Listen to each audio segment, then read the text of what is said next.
नमस्कार मित्रांनो, मुरंबा या मालिकेमध्ये आज आपण पाहणार आहोत. आता इकडे विचार करत असतो आणि म्हणतो, रे वा, विश्वास महागात कधी पडतो? जेव्हा तो खरोखर ठेवलेला असतो, एखाद्यावर विश्वास केलेला असतो ना, तेव्हा तो महागात पडतो. आता सारखा रेवाचाच विचार करत असतो. आता घाईघाईने आलेली असते रमा अक्षयकडे. ज्वेल काकांचा जो नंबर दिलाय तो लागत नाहीये. म्हणतो, काय विचार करताय हो? मी तुमच्याशी बोलते आणि तुमचं लक्षच नाहीये. आता रमा चिडचिड करायला लागते. काहीतरी महत्वाचं सांगण्याचा प्रयत्न करते आणि तुमचं आपलं भलतंच. ऐको समोरून काहीतरी महत्वाचं सांगायला येते आणि नवरा कुठे लक्ष देतोय त्याचं त्याला माहिती. काय गडबड आहे सांगता का? डोक्यात नेमकी काय शिस्त आहे तुमच्या? खरं खरं सांगायचं. डोक्यात विचारांचं वादळ घोंगावतंय. तुला काय सांगू काय काय चाललंय माझ्या डोक्यात? डोंट वरी, सगळं नीट होणार. रमा म्हणते, सगळं नीटच होणार आहे. त्यासाठी तर करतोय ना आपण सगळं. हे काम पूर्ण करण्यासाठी इकडचं जग तिकडं करायला लागलं तरी चालेल, पण हे काम पूर्ण करायचंय म्हणजे करायचंच आहे. पण हार मानायची नाहीये. जगातलं कितीतरी मोठं संकट आलं ना, तर आपण मिळून त्याचा सामना करूया, कळतंय का? त्यामुळे हार मानायचा प्रश्नच येत नाहीये. ते म्हणतो, अगदी बरोबर, अगदी बरोबर. नंबर द्या, नंबर. आता अनंतला सगळा प्लॅन सांगितलेला असतो अक्षयने. आनंद म्हणतो, कमाल कमाल अक्षय, एक नंबर. इतलंच होतं तुझ्या डोक्यात काहीतरी शिजत असणार आहे. त्याच्याशिवाय इतक्या पटकन तू विश्वास ठेवणं अशक्य आहे. हळू बोल की. हाडाचा शेप आहे. मध्ये जेवण तर शिजतं, पण डोक्यात सुद्धा कायम कल्पना शिजत असतात. ओरिजिनल शेप आहे यार. प्लीज जरा हळू बोलशील का? तुला सांगितलंय, जगाला सांगितलेलं नाहीये. जगाला कळेल अशा आवाजात नको बोलू प्लीज. तुलाच सांगितलंय जरा हळू बोल की. काय आवाज करतोय रे एवढा? ऐकलं तर काय करायचं? प्लॅनची वाट लागायची. Sorry sorry sorry. एकट्यावर विश्वास आहे म्हणून तुलाच विश्वासात घेतलंय मी, कळतंय का? Can trust me. दादा, आपण जो काही खेळ खेळणार आहोत तो योग्य पद्धतीनेच व्हावा आणि आपण यशस्वी व्हावं असंच मला वाटतंय सध्या तरी. फार रिस्की आहे. जिंकलो तर सोनं, हरलो तर सगळंच पणाला लावायला लागणार आहे. पण जो काही चांगुलपणाचा मुखवटा लावलाय ना, तो काढून फेकायचा आहे रे, आणि खरा चेहरा सगळ्यांना दाखवायचा आहे. आपल्याकडून चुकीची ऍक्शन घेतली गेली, आपण जो अलर्ट राहिलो नाही, आपल्याला लगेच कळणार. आणि ती अत्यंत हुशार आहे. एका मिनिटात सगळं हेरेल. धूर्त बाई आहे ती. काहीही करू शकतीये. लगेच काहीतरी काउंटर करून टाके ना दादा. त्यामुळे आपल्याला फार फार अलर्ट राहायचंय. जी चर्चा चाललेली असते तेवढ्यात काय अभि चाललेलं असतो पळत समोरून. एवढ्या रात्री कुठे पळत चाललाय तू? साठी चाललोय रे. देवाच्या रिसॉर्टचं प्रोजेक्टचं काम सुरू होतंय ना, म्हणून धावपळ आहे. आनंद आता अक्षयकडे बघायला लागतो आणि हसतो. काहीतरी नवीन ब्लू प्रिंट्स वगैरे आणलाय ना, ते प्रिंट्स बघायला बोलवलंय मला. चर्चा वगैरे करायची आहे ना, म्हणून बोलवलंय. अशी काय चर्चा सुरू आहे? अक्षय म्हणतो, चर्चा नाही रे, तुलाही सांगायचंच आहे. असं कसं तुला सोडून? त्याची बातमी रे अभ्या. मला पण फार मोठं काम मिळालंय रेवामुळे. फक्त कॉंग्रॅच्युलेशन. खूप मोठं आहे. माझ्याकडे तेवढं सेटअप नाहीये. शाळेचंच किचन वापरायचं ठरवलंय रे मी. एवढं मोठं कुठून आणू मी सगळं सामान? त्याच्याशी डिस्कस करत होतो. दुसरं काय रे अभ्या? तो नंतर बोलूया, मला फार उशीर होतोय. तो रे थोड्या वेळातच येतो. आता अभि पळत पळत गेलेला असतो. अनंतला आणि अक्षयला माहिती आहे की हा कुठेही काही पचकणारच. मोठी ऑर्डर शाळेतल्या कॅन्टीन मध्ये करणार आहे का अक्षय तू? आनंद आता बोलायला लागलेला असतो. अरे दादा. आता हळूहळू हळू आनंदला काहीतरी सांगतो. आनंदला बरोबर कळालेलं असतं की यांनी काय सांगितलंय. हळू आवाजात. सिक्रेट असतात ह्या गोष्टी आणि सगळ्यांच्या पासूनच लपवून ठेवायच्या असतात. जरा जरी कुणाला काही भनक लागली तर अवघड व्हायचं. इथला हुशार आहे माझा भाऊ. एक नंबर, एक नंबर अक्षय. सॉलिड डोकं चालवलंय रे अक्षय. आता रमाची आवरावरी चाललेली असते. झोपण्याची तयारी चाललेली असते. तेवढ्यात हळूच अक्षय येतो. सूर्यफूल देतो. ती म्हणते, सूर्यफूल? आणि रात्रीची कोणी देतं का सूर्यफुलं? तुम्ही रात्रीची आणली आहेत का? तेल नाही आणलंय. याच्या बिया काढायच्या आणि घाण्यावर तेल काढायचं, त्यासाठी आणलंय. कळालं का? इतक्या रात्री तुला नाही देणार आहे मी फुल. या फुलाचं बिया काढून तेल काढता येत नाही. एवढीच हौस आहे, तुम्ही काढा की तेल. मला कशाला सांगतायत तेल काढाय? मटेरियल घेऊन माझ्याकडे कशाला आलाय हो? काय काम आहे? बोरिंग आहे यार अजिबात तिच्याकडे. सगळा मूड स्पॉइल करून टाकलाय. मी सारखं छान मला जवळ घेशील, लाडीगोडीचं बोलशील नाही. सगळा मूड घालवलाय. चल निघ. तुम्ही सर्व तुम्हाला काय करायचंय ते नक्की बघा. आता मी ठरवलंय मला काय करायचंय. अक्षयने दरवाजा लावलेला असतो. अक्षय आणि रमा आता पळापळ करत असतात बेडरूम मध्ये. आता अक्षयने पकडलेली असते रमा. बरोबर रमा तावडीत आलेली असते अक्षयच्या. त्याने अशी मिठीत घेतलेली असते ना रमाला. मात्र अक्षय रोमॅन्टिक असं झालेलं असतो आणि रमालाही तेच हवं असतं. अक्षय आणि रमा कुठे जवळ यायला लागलेले असतात. तेवढ्यात आई बाबा करत पळतच आलेली असते ही आरोही. त्यांच्या समोर येऊन उभी राहते. ए बाबा, तुम्ही असे सावधान अवस्थेत का उभे आहेत? काय झालंय? तुमची टीचर आहे, इतके काय घाबरलात मला आणि सावधान अवस्थेत उभे राहिलात? टीचर आहेच ग बाई तू. टीचरच आहे आमची. काहीतरी कारण काढून येतेच की. आई, महत्वाच्या कामात तुझी मदत हवी आहे ग. इतक्या रात्रीचं काय महत्वाचं काम आहे ग? या दोघांना झोप येत नाही ना, त्यांना झोपी लावायचंय. तुला सुद्धा झोप येत नाही ना, मग त्यांना सगळ्यांना झोपी लाव बरं. बाहेर ती ऐकवेल तुला गोष्टी. तू बाहेर जाऊन तिच्याकडून गोष्टी ऐकून घे. तिच्या गोष्टी जुन्या झाल्यात, त्या काय मला ऐकायच्या नाहीये. मला तुमच्याकडूनच गोष्टी ऐकायच्या. तुम्ही किंवा आई कोणीतरी मला गोष्टी सांगा. मी आजीच्या गोष्टी नसते ऐकत. ते झोपणार आहे. चला चला चला सगळेजण मिळून झोपू. अक्षयच्या प्लॅनची वट लावलेली असते आरोहीने आणि चांगला पचका केलेला असतो. इकडे आता तांबटकर आणि रेवा असतात. त्यानं काय म्हणाला रेवा? काय नाही, अक्षयला ती ऑर्डर आवडली आणि मग त्याने घेतली ऑर्डर, दुसरं काय, सगळं व्यवस्थित झाली मीटिंग. त्यांचा फोन आला होता ना मला, त्याच्यामुळे विचारलं. तू शब्द टाकला अक्षयकडे असं तो म्हणाला. तो हार्ड वर्किंग तर आहेच ग, कमाल आहे तो अक्षय, आणि तू त्यासाठी शब्द टाकला, त्याने सुद्धा काम घेतलं, खरंच छान आहे. पण मला राहून राहून एका गोष्टीचं नवल वाटतं ग रेवा. रेवा मध्ये कासलं आता, एवढं सगळं होऊन सुद्धा दोघांनी तुझ्यावर इतका सहज विश्वास टाकला, या गोष्टीचं नवल वाटतंय बघ. रेवा उठते आणि जरा लांब येते तांबटकर पासून. विशू, मी सुद्धा सगळ्या गोष्टी जुन्या विसरले आणि नव्याने सुरुवात करतेय ना, मग त्यांना काय हरकत आहे रे. नीट वागती मी. ग रेवा, भूतकाळात त्यांनी तुला आपलं मानलं, साथ दिली, तुला आपल्यापणाने वागवलं, आणि तू काय केलंस, त्यांना दगा दिलास. दिला होतासा. आता सगळं छान आहे रेवा. एवढं घडून सुद्धा तू त्यांच्या मनात, घरात तुला स्थान दिलं. त्यांचा चांगुलपणा, मोठेपणाच आहे ना ग. किती चांगली लोक आहेत बघ की. मान्य करशील की नाही रेवा, आहेत ती चांगली माणसं, मान्य कर. सगळ्यांच्या पेक्षा तू चांगला आहेस. तुला माहिती का विशू, तू चांगला आहेस, तू म्हणून मला स्वीकारलंय. माझ्या एका चुकीनंतर सुद्धा तू मला स्वीकारलंय. सगळ्यात मोठा मनाचा तू आहेस विशू. छोटीशी चूक नव्हतीस ती. आज काही जिवंत आहे ना, तो फक्त आणि फक्त तुझ्यामुळे. कळतंय का तुला? त्यामुळे माझ्याकरता ती छोटीची गोष्ट नाहीच आहे. आज जो काही आहे ते फक्त आणि फक्त तुझ्यामुळे रेवा. मी रेवाचं फार कौतुक केलेलं असतं तांबटकर. खरं सांगू का विशू, तू जर माझ्या आयुष्यात आला नसता तर कदाचित जेलच्या त्या 4 भिंतीतून मी कधीच बाहेर आले नसते, तिथेच सडत राहिली असते. थोडक्यात काय, आपण ज्या आयुष्यात जी पापं करतो ना रोजच्या आयुष्यात, कटकरस्थान, कपटेपणा, जी काही पापं करतो आपण, दुसऱ्यांना त्रास देतो, त्याच्याविषयी काहीतरी कारस्थान करतो, कसं आहे ना रेवा, ते सगळं आणि सगळं या आणि याच आयुष्यामध्ये भोगायला लागतं, आणि सगळं भोगायला लागतंच. बरं, तुला काय म्हणायचंय रे, मी तुझ्या पापाचं प्रायश्चित्त आहे विशू, मी तुझ्या पापाचं प्रायश्चित्त आहे असंच तुला म्हणायचंय का सरळ सरळ? अजिबात नाही. काय काय विचार करतेयस तू रेवा, असं काही म्हणायचं नाही. उगाच गैरसमज करून घेऊ नकोस. रमा आणि अक्षयचा संसार उद्ध्वस्त केला, बरोबर, त्यांची वाट लावून टाकलीस. हे होतं तुझ्या कर्माचं फळ. आता तू त्यांच्या मदतीला धावून गेलीयस, त्यांना मदत करते, काहीतरी चांगलं करू बघतीयस तू, त्यांच्याविषयी चांगला विचार येतोय, पॉझिटिव्ह असं विचार करतीये, ते झालं तुझं प्रायश्चित्त. तुला कळतंय का मी काय सांगतोय? रेवा डार्लिंग, एक गोष्ट लक्षात ठेव नेहमीच, प्रायश्चित्त करायची वेळ स्वतःवर आणू नकोस. चांगली आणि चांगलीच वाग. परत प्रायश्चित्त करायची वेळ आली तर तुझ्यावर कोणीच विश्वास ठेवणार नाही, असं प्लीज काही वागू नको रेवा डार्लिंग, प्लीज. या वेळेला त्यांनी खूप खूप मनापासून विश्वास ठेवलाय. सगळे तुला आपलं मानताय, आपलेपणाने वागणूक देताय ना, प्लीज त्यांच्या विश्वासाला तडा जाऊ देऊ नको आणि त्यांना दगा फटका द्यायचा प्रयत्न करू नकोस. आता जर हा विश्वास तुटला ना रेवा, तर आयुष्यात परत ते कुणावर कधीच विश्वास ठेवू शकणार नाही, आणि तुला तर या जन्मात तर माफ करणार नाहीच, शक्यच नाहीये. त्यामुळे प्लीज रेवा, विचार करून समजुतीने चांगलं वाग, आणि त्यांच्या विश्वासाला तडा जाईल असं काहीही करायला जाऊ नको. तांबटकत वेळोवेळी नेहमीच रेवाला समजून सांगण्याचा प्रयत्न करत असतो. रेवाला काही समजून घ्यायचं नसतं आणि तसं काही वागायचं नसतं, कारण तिला फक्त आणि फक्त तिला हवंय ते आणि तसंच वागायचं असतं. तिला फक्त सूड उगवायचं असतो अक्षयकडून, रमाकडून, आणि ती त्यांना बर्बाद करण्यासाठीच त्यांच्या लाईफमध्ये आलेली असते, आणि ती अगदी परफेक्टली ते करत असते. आणि हे तांबटकरने हेरलेलं असतं, म्हणून तो सारखं तिला सांगत असतो की प्लीज नको त्यांच्या वाटेला जाऊ, चांगलं चाललंय तर चांगलंच चालू दे. जर यावेळेला चुकली ना रेवा, तर परतीची वाट नाही, तू तिथेच संपणार, लक्षात घे. मग तुला कुठलाच मार्ग राहणार नाहीये द एंड होणाऱ्या आयुष्याचा.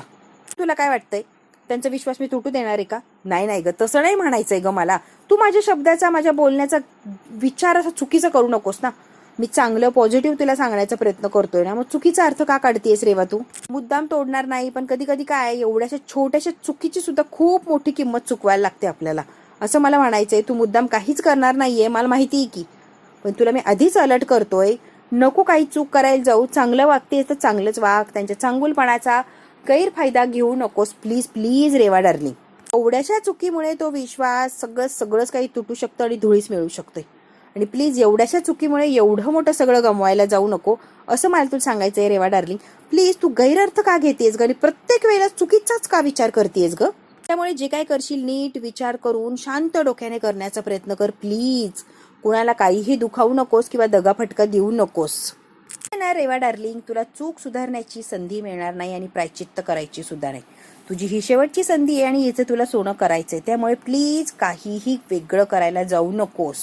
मात्र ड्रिंक पित असतात दोघेही मिळून, ती अजून ड्रिंक मागते तेव्हा तांबटकर अगदी स्पष्ट म्हणतो, तुझं लिमिट संपलंय ना रेवा, तू आता समजून घे. रेवा म्हणते, काय म्हटला विशू डार्लिंग तू? अगं म्हणजे लिमिट संपलंय म्हणजे आज ड्रिंक करायचं लिमिट संपलंय असं म्हणतोय मी. लिमिट संपलंय ड्रिंक करायचं असं मला म्हणायचं होतं. आता हा तांबटकर डबल अर्थाने बोलत असतो आणि हे रेवाला नक्कीच कळत असतं. टोचून बोलण्याचा प्रयत्न करत असतो, वेळोवेळी तिला सावरण्याचा, तिला मागे ओढण्याचा, किंवा तू कुणाच्या बाबतीत काही वाईट करायला जाऊ नको, काही विचित्र असं करू नको. तांबटकर खूप वेळा तिला समजून सांगण्याचा प्रयत्न करत असतो, अगदी नकळतपणे. हे तिला कळत असतं की हा मलाच बोलतोय, मलाच टोचून बोलतोय. तिला कळत असून सुद्धा अगदी काहीच कळत नाही असं ती सारखं त्याला दाखवत असते. पण त्याला माहिती आहे की मी जे बोलतोय हे तिला कळतंय. आता स्पष्ट तो बोललेला असतो की लिमिट संपली आहे दारू प्यायची. आता रेवाच्या लक्षात यायला लागलेलं असतं की हा जो तांबटकर आहे हा माझ्या मध्ये मध्ये करतोय आणि माझ्या प्रत्येक प्लॅनमध्ये नाक खुपसतोय, प्रत्येक वेळेला मला अडवतोय, टोमणे देतोय, विचारपूस करतो, प्रत्येक वेळेला लक्ष घालतो. हिला आता हे खटकायला लागलेलं असतं की हा मला का खटकवतोय प्रत्येक वेळेला मी काही करायला गेले की लगेच हटकवतो, थांबवण्याचा प्रयत्न करतो, समजावून सांगतो. झोप आता रेवा डार्लिंग, फार उशीर झालाय. आता हसते आणि हो असं म्हणते की हो झोपायचंच आहे आता. आता तांबटकर तिथून उठून गेलेला असतो. रेवा मात्र तिथेच बसून विचार करायला लागलेली असते. तिला टेन्शन आलेलं असतं की हा विशू जरा जास्तीच नाक खुपसायला लागलाय माझ्या गोष्टींमध्ये. ती आता चिडचिड करायला लागलेली असते आणि ते आता विचार करते की काय करायचं की हा विशूचं माझ्यापासून लक्ष हटलं पाहिजे. कारण ही काहीही डाव करायला गेली की त्या डाव करायच्या आधीच विशू तिला अलर्ट करत असतो की तू काहीतरी चांगलं करायचा प्रयत्न कर, कोणाच्याही वाकड्यात शिरायला जाऊ नको. इकडे आता रमा आरोहीला छान अशी गोष्ट सांगत असते आणि आरोही सुद्धा खूप मन लावून ती गोष्ट ऐकत असते. लांडग्याला शेळीच्या कळपामध्ये शिरायचं होतं, पण खूप असल्यामुळे शिरायचं कसं, हा लांडगा लगेच वेगळा पडणार. काहीही करून त्याला त्या मेंढ्यांच्या कळपामध्ये शिरायचं होतं. मग एक शेळी जी मेली होती मेंढी, तिचं कातड स्वतःच्या अंगावर चढवलं आणि या मेंढ्यांच्या कळपात गेला. आता हा बरोबर लांडगा असून सुद्धा मेंढ्यांसारखा दिसायला लागला, कारण त्याने कातडी चढवलेली होती. आणि रमा जी काही गोष्ट सांगत होती आरोहीला, अक्षय मात्र मन लावून ऐकत होता. पांढरा शुभ्र मेंढी सारखाच दिसत होता तो, कोणीही त्याला ओळखणार नाही असा चकाचक दिसायला लागला होता. आरोही म्हणते, आई बरे तुझं होतं, लक्षात यायला पाहिजे होतं, पण इतका हुशार होता तो लांडगा, दिसत नव्हता. तर तिच्यासारख्या हालचाली मेंढी सारख्याच करायला लागला, त्यामुळे कुणाच्याही सहज लक्षात येणार नाही असाच हा लांडगा वागायला लागला होता. मेंढीचे कपडे घालून मेंढी सारखाच तो वागायला लागला होता, त्यामुळे तो कोणाच्या लक्षात येत नव्हतं की हा लांडगा आहे, मेंढी नाहीये. चालायचा मेंढीसारखा, आवाज मेंढीसारखा काढायचा, अगदी कुणालाच संशय येणार नाही असा तो वागत होता. बाळाला संशय झाला नाही. बाळा सगळ्या मेंढ्या सारख्याच दिसायच्या, सारख्याच चालायच्या, हा वेगळा पडलाच नाही, त्यामुळे त्याच्या लक्षात आलाच नाही. मेंढपाळाला कसं कळालं ग तो लबाड लांडगा आहे लांडगा. कसं आहे ना आरोही, जी आपली माणसं असतात ना, आपण फार त्यांना जवळून ओळखतो, आपल्याला सगळं त्यांची हालचाली सगळंच काही माहिती असतं. आपल्या माणसाला जेव्हा त्रास होतो ना बाळा, तेव्हा आपल्याला लगेच कळतं, लक्षात येतं त्या गोष्टी. बाळाला सुद्धा कळलं, त्याच्या सुद्धा लक्षात आलं. याने कितीही लपवण्याचा प्रयत्न केला, कितीही त्याने शातीर दिमाग वापरला, मेंढपाळाच्या लक्षात आलेलं असतं की आपली फसवणूक चालली आहे, आपल्याला कोणीतरी दगा फटका करतंय. मेंढीची पाल चुकचुकली की लगेच तो कामाला लागला बघ. त्यातून एक एक मेंढी गायब व्हायला लागली, कमी कमी कळप दिसायला लागला. तेव्हा आता मेंढपाळाली हेरलं की काहीतरी होतंय, पण माझ्या लक्षात येत नाहीये. मेंढ्यांना त्रास व्हायला लागला. चेहरा ओळखीचा जरी असला तरी हालचाली काहीतरी लपवताय. मेंढपाळाच्या एकदम लक्षात आलं आणि त्यांनी आता बारीक लक्ष ठेवायला सुरुवात केली. खूप छान मोठी अशी स्टोरी सांगितलेली असते आरोहीला आणि काहीतरी त्यातून घेता येईल अशी स्टोरी सांगितलेली असते. अगदी सहज कुणीही कुणाला फसवू शकतं, दगाफटका देऊ शकतं, आपलीच माणसं आपल्याला दगाफटका करू शकतं, हे आता आरोहीला समजवण्याचा प्रयत्न केलेला असतो हिच्या गोष्टीतून रमाने. अक्षय मनातल्या मनात म्हणतो, आपल्या आयुष्यात सुद्धा लबाड लांडगा आलाय आणि लबाड लांडगा आपला फायदा घेतोय, आपल्याला फसवण्याचा प्रयत्न करतोय. आता अक्षय मनातल्या मनात हे सगळं काही बोलत असतो. तो आयुष्यात आलाय आणि चांगुलपणाचा मुखवटा घालून सगळ्यांना फसवणार, त्रास देणार आणि पळून जाणार. त्याचा जो हेतू आहे तो साध्य करणार म्हणजे करणारच. आता मात्र हे लक्षात आलेलं असतं अक्षयच्या. अक्षय म्हणतो, रेवा नावाचा लबाड लांडगा आयुष्यात आलाय आणि सगळ्यांना बर्बाद करण्यासाठीच तो आपल्या आयुष्यात आलाय परत. आता मात्र त्या लबाड लांडग्याला लवकरात लवकर ओळखायला लागणार आणि त्याचा पर्दाफाश करायला लागणार. आता मात्र लबाड लांडग्याने शिकार करायच्या आधीच त्याचा पर्दाफाश करायचा आहे आणि लबाड लांडगा म्हणजे रेवा सगळ्यांच्या समोर आणायची की हे रेवा काय आहे आणि किती खालच्या पातळीला जाऊ शकते. अक्षय म्हणतो, या वेळेला त्या रेवाला काही हेतू साध्य करायच्या आधीच सगळ्यांच्या समोर मला आणायचंय आणि मी तिला आणणार म्हणजे आणणारच. इकडे आता रमाची गोष्ट सुद्धा संपत आलेली असते. तोपर्यंत आरोहीला झोप लागून गेलेली असते. अक्षय म्हणतो, रमा ते हळू बोला ना, आत्ता कुठे झोपतीये ती, परत जागी व्हायची. रेकॉर्ड चालू आहे पण खाली प्रेक्षक झोपले, जरा लक्ष दे रमा, सारखी सांगतच सुटली, खाली बघ किती झोपलीये. ते आता हसायला लागलेला असतो. नाही ठीक आहे, लगेच हसायची काही गरज नाहीये, झोपली नाहीये मला माहितीये. गोष्ट राहिली की ती परत उठणार, मला गोष्ट पूर्ण करू द्या की. अगं मला महत्वाचं बोलायचंय तुझ्याशी. अक्षय म्हणतो, तू येतेस की नाही, मला गोष्ट पूर्ण करू द्या मग येईल मी. एवढी काय महत्वाची गोष्ट सांगायची, काही ये करताय, तिला झोपी तर लावते ना मी, झोपी तर लावू द्या ना, झोपवते आणि मग येते, काय एवढी घाई करताय, थांबा की हो जरा. स्कूलमध्येच उठायची ती आणि प्लीज ती डचकून उठली तर मला त्रास होतो. हिला व्यवस्थित असं झोपी लावलेलं असतं. आरोही झोपली याची खात्री केलेली असते रमाने आणि आता रमा अक्षय काय म्हणतोय त्याचं म्हणणं ऐकण्यासाठी जायला निघालेली असते. चल ग, आता ओढतच चालवलेली असते अक्षयने रमा. फार महत्वाचं त्याला काहीतरी सांगायचं असतं. रमा बिचारी मागे वळून बघते की खरंच माझी आरू झोपलीये का, की ती परत उठणार आहे. तिला आता आरूची काळजी लागलेली असते. तिकडे आता रेवा विचार करायला लागलेली असते. तांबटकर तिला बोललेलं असतो, काहीतरी चांगलं सांगण्याचा प्रयत्न केलेला असतो आणि चांगल्या गोष्टी रेवाला आवडत नसतात. तिला फक्त वाईट गोष्टी आवडत असतात आणि आता ती विचार करत बसलेलीच असते. तेवढ्यात काय तिथे चंदा आलेली असते. ए कसला एवढा विचार करते आणि कसलं टेन्शन आलंय तुला. चंदा आता रेवाला विचारते, काय म्हणला ग हा तांबटकर. रेवा म्हणते, चंदा म्हाताऱ्याचे दिवस आता संपत आलेत. म्हातारा फार डोक्यावर बसायला लागलाय. चांगुलपणाचा स्पीच देत असतो सारखा, चांगुलपणा चांगुलपणा चांगुलपणा. हा म्हातारा आहे ना चंदा, माझ्या डोक्यात जायला लागलाय. या म्हाताऱ्याचं काहीतरी करायचं ग आपण, कारण सारखा चांगुलपणाच वागायला लावतोय मला, चांगलंच वागायला लावतोय.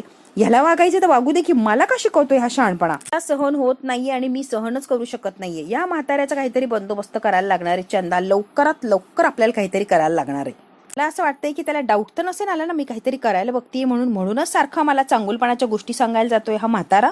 आला असेल का ग चंदा याला डाऊट माझ्यावर. चंदा म्हणते, मला चंदा डायरेक्ट काही बोलत नाही ग, इनडायरेक्टली मला धमक्या देत असतो. सतत काहीतरी चांगुलपणा उपदेश देत असतो, तरी हिंट देण्याचा प्रयत्न करत असतो. डायरेक्ट नाही पण इनडायरेक्टली तो डायरेक्ट मलाच बोलतोय हे माझ्या लक्षात आलेलं आहे. आता मला असं कळतंय की मी जेलमध्ये असताना या म्हाताऱ्याला वाचवलं होतं ना, तो माझा प्लॅन होता हे त्याला कळलंय असं मला वाटायला लागलंय आता, की मी फसवलं त्याला आणि त्या वेळेला त्याला म्हणजे त्याच्यावर मीच ती प्रसंग आणला आणि त्याच्यातून मीच त्याला बाहेर काढलं हे आता या म्हाताऱ्याच्या लक्षात आलंय, त्याला कळलंय म्हणून तो माझ्याशी असं वागायला लागलाय असं मला कळायला लागलंय. म्हणजे थोडक्यात काय, आपण काय आहोत ना खरे हे म्हाताऱ्याला कळलंय अशी मला शंका आली, म्हणजे खात्रीच पटलीये ग. आता सिरियस झालेली असते. चंदाला माहितीये भांड्याचं फुटलं तर अवघड होऊन बसणार. खरं जर या म्हाताऱ्याला सगळंच कळालं तर करायचं काय. कुठून तरी हिंट लागलीये की या सगळ्या गोष्टीची, आपण काय करतोय, आपण काय करणार आहोत किंवा आपण ऍक्च्युअल मध्ये काय आहोत हे सगळं कळलं की काय म्हाताऱ्याला. मला अशी शंका यायला लागली आता. अक्षय रमाला सुद्धा माझ्या ट्रॅपमध्ये अडकवण्याचा प्रयत्न करतेय, त्यांच्यावर काहीतरी आघात करणारे हे सुद्धा याला कळलं की काय ह्याची सुद्धा भीती वाटायला लागली. तो जर मला संपवण्याचा प्रयत्न करत असेल ना तर म्हातारा संपलाच म्हणून समजतो. असं काय करते रेवा, तुला घरी कळतंय का. आता चंदा घाबरलेली असते. म्हाताऱ्याला कसं संपवायचं, म्हाताऱ्याच्या जीवावर ह्या दोघी असतात, म्हाताऱ्याला संपवलं तर कसं होणार. चंदा मी म्हणते तसंच ऐक, म्हातारा आणि म्हाताऱ्याचे दिवस संपवायचे दिवस आलेत आणि त्याला आता संपायला लागणार आहे. काहीही करून म्हाताऱ्याला आपल्याला संपवायचं आहे चंदा, लक्षात ठेवतो. त्याला जिवंत ठेवून रिक्स आहे मोठी आणि ती मला घ्यायची नाहीये. म्हणते तू आधी शांत होतीस का. घाई गडबड करून कोणताही निर्णय घेऊ नको ग बाई प्लीज. आता कुठं आपली गाडी रुळावर आली, आपल्याला हवं तसं व्हायला लागलंय. आता जर परत काही तू केलंस ना ग बाई, होतेच नव्हतं होऊन बसायचं. त्यामुळे प्लीज तू काहीही करायला जाऊ नकोस. चंदा आता सारखं सांगण्याचा प्रयत्न करत असते की काही चुकीचं करू नकोस, सगळं चांगलं चाललंय ना, चांगलंच चालू दे, म्हाताऱ्याच्या केसालाही धक्का लावू नकोस. गडबडीतले निर्णय चुकीचे असू शकतात चंदा, तुझं अगदी बरोबर आहे, पण घाई गडबड जर केली नाही तर आपली गडबड होऊन जायची. त्यामुळे काहीतरी डोकं वापरायला लागणार आहे आणि म्हाताऱ्याचा पत्ता तर कट करायलाच पाहिजे चंदा. काही झालं कुठल्याही परिस्थितीत म्हाताऱ्याचं काहीतरी करावं लागतंय, लक्षात येतंय का चंदा. परत तो म्हातारा असं काही वागला ना तर मी त्याला सोडणार नाही चंदा, मी तुला स्पष्टच सांगतेय. चंदा म्हणते, ए बाई मी काय सांगते ऐकतीस का, तू आधी जरा शांत होतीस का. कशाला त्याच्या वाकड्या शिरायला जातीये ग, दे की सोडून. आणि नको ना त्याच्या नादाला लागू, कशाला त्याला काय करतीये. अगं विषय सोड बाई, विषय सोड. चंदा खूप समजावून सांगते, ताबा करायला शिक, इतकी लगेच हायपर होत जाऊ नकोस. थोड्याच दिवसांचा प्रश्न आहे, त्या मुश्किलीने अक्षयचा विश्वास जिंकलाय, आता पचका करू नकोस. आपल्या घरात जर काही कांड केलं तर मग तुला पळताबाई थोडी होणार. काहीच तुला साध्य करता येणार नाही. एवढं तपश्चर्या करून, एवढं सगळं प्लॅनिंग करून हातात काहीच लागणार नाही. जरा धीरानं दमानं घे आणि शांत राहायला शिक. वा चंदा वा, सॉलिड ग. काय शांत केलंय मला, काय समजावलंय मला चंदा. मायापेक्षा हुशार तर तूच आहे ग. चंदाचं कौतुक करायला लागलेली असते आता रेवा, कारण चंदा जे म्हणते ते रेवाला पटलेलं असतं. माझ्याबरोबर राहून राहून प्लॅन कसा बनवायचा हे शिकलीयस तू, हुशार झालीयस ग, एक नंबर. चंदा आता लाजलेली असते. वा वा वा, तुमच्यासोबत राहून राहून जमलंय हो मॅडम. चांगुलपणाची ऍक्टिंग करून मला काय ऑक्सर बिक्सर पुरस्कार मिळणार नाहीये, बरोबर. उगाच कशाला ही चांगुलपणाची कातडी अंगावर चढवतीये. मी जे आहे ती आहे. चांगुलपणा करून मी काय साध्य करणार आहे, काहीच नाही. त्याच्यापेक्षा मी आहे ते समोर दाखवून तर काहीतरी साध्य होऊ शकतंय ना. त्यामुळे मला असं वाटतंय की हा चांगुलपणाचा मुखवटाच काढून फेक. त्याशिवाय तुझ्याकडे पर्याय नाहीये दुसरा, चांगुलपणाच वागायला लागणार. रमा अक्षयचा सूड त्याच्याशिवाय घेता येणार नाही आणि रमा अक्षयला थोडं थोडं करून मारायचं असेल तर म्हाताऱ्याला सहन करायला लागणार. त्याच्या वाकड्यात शिरू नकोस. आंबटकर आंबटकर तुझा आंबटकर माझा आंबटकर आणि हसत असतात आता आंबटकरवर या दोघी. चंदा आणि रेवा जबरदस्त असा प्लॅन केलेला असतो अक्षय रमाच्या विरोधात आणि तांबटकरच्या विरोधात सुद्धा. बघू आता प्लॅन कसा आणि काय सक्सेस करतात. हा भाग इथेच संपला. पुढच्या भागात काय होणार आहे अगदी थोडक्यात बघूया. पण तिथे माणसं पाठवलेले असतात आणि अक्षय इथे आलाय आणि सामानाची तपासणी करतोय. जवळून 1 सेकंदासाठी सुद्धा हलायचं नाही रेवाने तिच्या माणसाला सांगितलेलं असतं. त्याने इकडे कॅन्टीन मध्ये काम सुरू केलेलं असतं. एकाही गोष्टीची कमी राहता कामा नये, परफेक्टच काम झालं पाहिजे. रमा आता देवापुढे उभी राहते. यांच्या आयुष्यातला खूप महत्वाचा दिवस आहे. त्या मनात खूप शंका येते, देवा सगळं काही छान आणि व्यवस्थितच घडू दे. आता मास्क घातलेली 2 माणसं अक्षय आणि अनंतच्या मागे उभी असतात. ते हळूहळू आतमध्ये शिरायला लागलेली असतात आलेली असते आणि रेवा त्या कॅन्टीनला आग लावायला लागलेली असते. रमा आणि रमाचा संसार दोन्ही जळून खाक होणार याचं पुरतं प्लॅनिंग केलेलं असतं रेवाने. ही पळत येते आणि रेवा जे ताट घेतलेलं असतं पूजेसाठी ते ताट सगळं हातातून सांडतो. अपशकून घडलेला असतो त्यामुळे रमा अजूनच घाबरलेली असते. म्हणते देवा ही कसले संकेत देतोय. बघू आता रमाच्या हातून पूजेचं साथ सांडलेलं असतं. याच्यानंतर काय आणि कसं वाईट घडणार असतं की अक्षय सगळं सुरळीत करणार आहे. मित्रांनो हे जर बघायचं असेल आपल्याला तर बघायला लागणार आहे आपल्याला पुढचा भाग. हा भाग इथेच संपतो. व्हिडिओ आवडल्यास लाईक शेअर सबस्क्राईब नक्की करा. धन्यवाद मित्रांनो.